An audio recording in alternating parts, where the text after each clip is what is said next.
bienvenue dans ma citadelle, je suis ravie de vous retrouver aujourd'hui pour une nouvelle vidéo. Aujourd'hui je vais vous parler de ma pile à lire du mois de novembre 2020.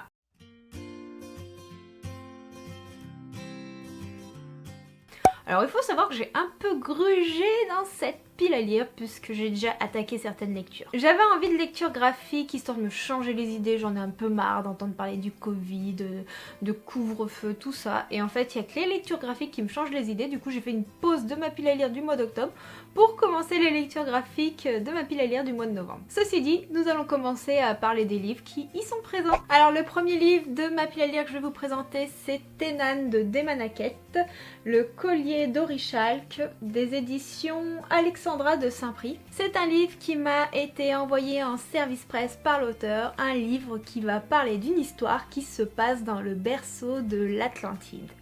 L'Atlantide, c'est toujours un univers qui m'a beaucoup intriguée et du coup je suis très curieuse de savoir où va nous emmener l'auteur de cette lecture fantasy. Alors apparemment nous serons immergés dans l'Atlantide auprès d'une jeune fille qui s'appelle Natasha, qui vient de notre monde et qui va atterrir du coup dans cet univers. Et elle va découvrir un monde inconnu peuplé de créatures fantastiques. Voilà, j'en sais pas plus et puis j'ai pas forcément envie d'en savoir plus avant de découvrir cette petite lecture. Je vais continuer ma pile à lire du mois de novembre avec les services presse que j'ai reçus en numérique, A Song for You d'Emmanuel TZ, qui est une romance. Alors dans cette histoire, nous allons suivre Alice, une jeune femme qui est journaliste People. Et c'est une jeune femme qui est à fond dans son travail, dans ses amis, mais qui a très peu de place pour la vie amoureuse. Et un jour, dans le cadre de son travail, elle va rencontrer Jin, un chanteur de K-pop. C'est un chanteur qui profite vraiment des plaisirs de la célébrité, qui ne se prend pas la tête. Ils vont passer un bon moment ensemble et puis du temps va s'écouler jusqu'au jour où ils vont se rencontrer par hasard. Et ça va rebouleverser leur vie. Alors, voilà, j'en sais pas plus non plus. J'ai hâte de voir où cette romance va nous mener. J'ai l'impression que ça va être une romance assez cocooning, une romance qui va faire du bien, qui se lira très facilement sous un plaid avec un bon petit chocolat chaud. Du coup j'ai vraiment hâte de la lire et de vous en parler aussi quand j'aurai lu le livre dans un petit update lecture. Et le prochain livre, je vous en ai parlé de multiples fois. C'est le tome 2 de l'Envol du Phénix, donc c'est Sœurs de sang, le tome de Feu Sacré, édité chez les éditions Lumen de Niki Popreto. Et du coup, nous allons avoir la suite de l'Envol du Phénix, qui est un de mes plus gros coups de cœur fantasy de cette année 2020. L'Envol du Phénix, où nous suivrons les créatures mythologiques, dont le phénix, qui est mon animal préféré. Je suis complètement fan de ça. Je suis fan de Fume Sec dans Harry Potter, je suis fan du pouvoir du phénix dans les X-Men, enfin bref, ça n'a rien à voir, je m'égare, je m'éparpille. Et donc là j'ai hâte de voir la suite de l'histoire entre Val et Véronica. Je ne vais pas vous refaire le topo principal du tome 1 puisque je vous en ai parlé de multiples fois. Je vous mettrai toutefois en petit i les vidéos où je vous en parle, comme ça si vous êtes curieux et si vous ne les avez pas vues, vous pourrez voir de quoi nous parle ce tome 1. Nous allons continuer dans un monde fantastique avec Myrina Holmes de Anatrice, le tome 1 qui nous emmène dans un monde d'urban fantasy. Et Myrina, c'est une chasseuse d'infernum, je ne sais pas ce que c'est, j'ai hâte de le savoir. Elle neutralise les êtres surnaturels qui ont tendance à bafouer les lois. Elle est elle-même une créature hybride, je sais pas ce qu'elle est comme hybride par contre, je sais pas si elle est mi-humaine, mi-démon ou en fait j'en ai aucune idée, je peux pas savoir. Et j'adore la plume d'Anatrice, j'ai hâte de découvrir, ça fait un moment que ce livre est dans ma pile à lire et je me suis dit il faut que je le sorte, il faut que je lise cette trilogie. J'ai tellement aimé les autres livres de cette autrice et elle a une autre saga qui sort début janvier que j'ai hâte de découvrir. Du coup j'aimerais vraiment me mettre à jour dans tous ses romans. Et donc dans cette saga elle va rencontrer un Ibre-sang qui est le copain de sa sœur qui est elle-même une autre créature. Et cet Ibre-sang, il a qu'une idée en tête, c'est de mettre Myrina dans la poche. Mais il n'est pas du goût de Myrina, donc je pense que nous allons être mêlés entre romance et fantasy. Et j'adore ça. Nous allons passer dans un tout autre contexte avec Stairway to Heaven de Delida Dane, publié chez les éditions Hugo New Romance, qui est une de mes éditions romance préférées. Alors dans cette histoire, je vous en ai parlé il y a pas longtemps dans les sorties du mois qui m'intéressaient et j'ai tout de suite craqué dès la sortie. Nous allons suivre un papa qui s'occupe de sa fille qui est célibataire. Nous allons suivre une petite fille très mignonne qui ne vit qu'avec son papa et une nounou un petit peu excentrique. Je n'en sais pas plus mais franchement ça me met l'eau à la bouche et j'ai vraiment hâte de lire ce livre qui est tout simplement génial d'après tous les avis que j'en ai vus sur les réseaux sociaux. Je pense que je ne vais pas être déçue et j'ai hâte de vous en parler. Pour ce mois de novembre, je vais lire le tome 2 de la sélection qui va être adapté sur Netflix. Donc nous allons continuer de suivre les aventures d'America et du prince Maxon dans cette petite espèce de concours de télé-réalité pour savoir qui viendra la future reine du royaume. Et j'ai beaucoup aimé ce premier tome qui n'était pas un coup de cœur mais je savais qu'il y avait de nombreux avis très positifs le concernant. J'ai hâte de voir ce que ça va donner, surtout que la fin elle était juste géniale. Je me suis demandé ce qui allait se passer, je me demandais ce qui allait se passer niveau politique, niveau romance, comment allaient continuer de se développer les castes du royaume. Enfin, je me pose beaucoup de questions, j'espère que ce livre y répondra. Et puis je vous mets aussi le lien de la vidéo où je vous en parle dans le petit i, juste là, comme ça, si vous n'avez pas lu le tome 1 et que vous voulez en savoir plus, et ce sera le cas.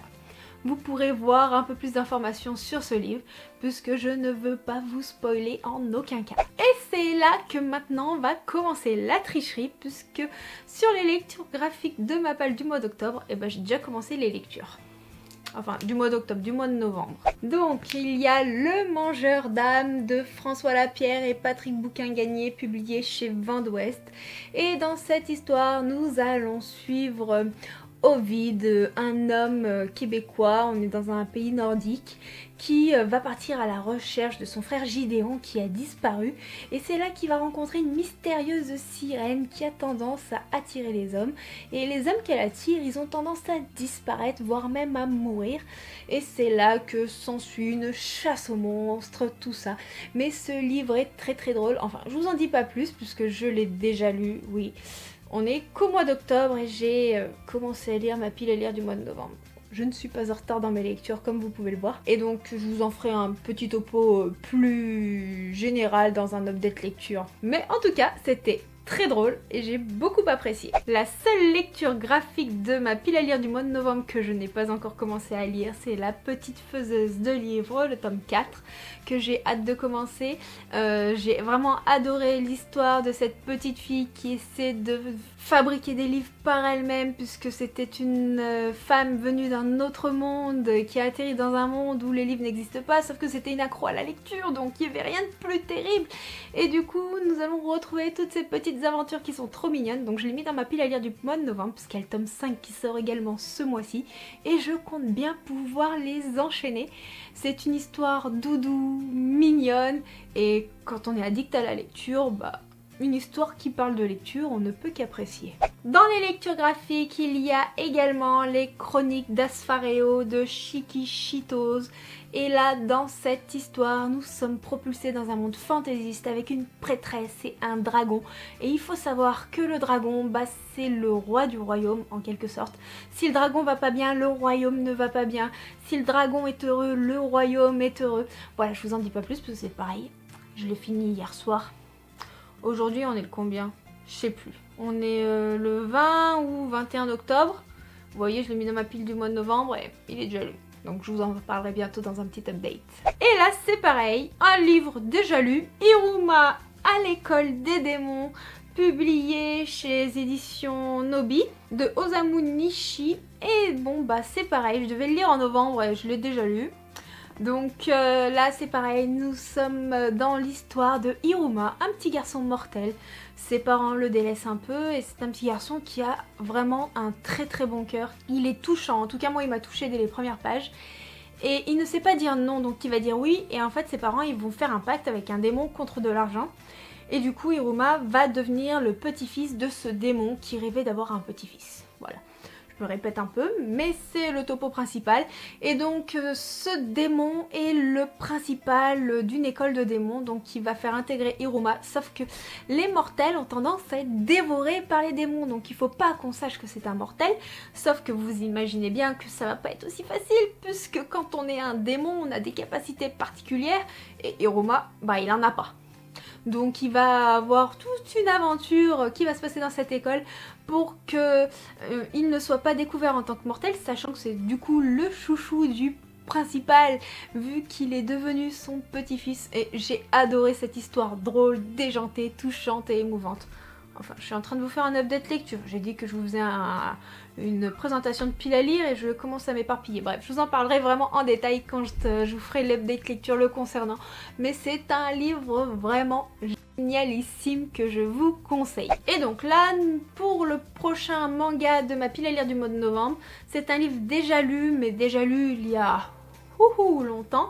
Donc ce sera la relecture du tome 2 de Fairy Tail, puisque j'ai envie de me replonger dans ce manga qui est un de mes mangas préférés et continuer de suivre les aventures de notre guilde de magiciens qui sont tous fous, autant les uns que les autres, qui ont des particularités juste exceptionnelles, et je suis amoureuse de cette guilde, de ces mages, de la morale de ce manga, et c'était tellement un plaisir de me replonger dans le tome 1 que je vais me refaire toute la collection. Et pour ce mois de novembre, j'ai aussi eu envie de me replonger dans les contes, et pour cela, je vais découvrir le conte revisité d'Aladin, Ce rêve bleu de Lise Braswell, publié chez Hachette et Rose. Et du coup là la problématique c'était et si Aladin n'avait pas trouvé la lampe magique. Donc je n'en sais pas plus, j'ai hâte de voir ce que ça va donner. Qu'est-ce qui va changer dans l'histoire? Qu'est-ce qu'on va apprendre sur les personnages? En tout cas, les Twisted Tales que j'ai lus pour l'instant, je les ai bien aimés. J'avais été déçue par Renouveau, qui est celui de la Reine des Neiges, mais j'avais été subjuguée par l'Histoire éternelle, qui était celui de La Belle et la Bête, et je compte bien continuer à découvrir cette collection. Donc voilà ma sélection de ma pile à lire pour ce mois de novembre. Je pense que j'en aurais lu beaucoup plus me connaissant, mais la sélection est déjà pas mal. J'espère que cette vidéo vous aura plu. N'hésitez pas à me dire vous quels sont les livres que vous avez sélectionnés dans vos lectures du mois de novembre, lesquels vous tentent. N'hésitez pas à me donner également votre avis si vous en avez lu certains de ma pile à lire. Je serais ravie d'en discuter avec vous, de connaître votre avis. C'est toujours très enrichissant et c'est ce qui me plaît le plus dans le fait de partager tous les jours sur les réseaux sociaux mes avis lecture. C'est la discussion, c'est le partage, c'est le fait qu'on ait des avis complètement différents. Enfin j'adore ça, il n'y a pas de mots. Je vous fais des gros bisous, je vous souhaite un bon visionnage et je vous souhaite de très bonnes lectures. À bientôt, ciao ciao!